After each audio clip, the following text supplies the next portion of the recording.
3 pakete ng pinaghinalaang shabu na may Chinese marking at may timbang na hindi bababa sa 3 kilo ang nadiskubre ng mga mangingisda na inaanod sa baybayin ng Pangil, Curimaw, La Paz, Lawag City at Masinloc, Paway. Ayon sa Philippine Drug Enforcement Agency o PDEA, ang mga ilegal na droga isinuko sa pinagsanib na elemento ng Philippine Drug Enforcement Agency o PDEA, Ilocos Norte Provincial Office at mga lokal na kinatawan mula sa Philippine Coast Guard at Philippine National Police noong June 12 at 13. Sinabi ni PDEA Director General Isagani Neres na ang retrieval operation at scouting of coastline ay nagpapatuloy hanggang sa lahat ng mga nakapalibot na lugar ay magalugad.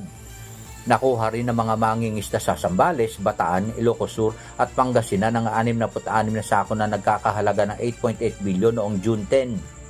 Ayon pa kay Neres, ito ay isang patunay ng malakas na interagency collaboration at cooperation sa pagitan ng mga law enforcement agencies bilang suporta sa mga local government unit at seaside community sa pagprotekta sa mga katubigan mula sa pagiging ruta ng drug smuggling at trafficking activities.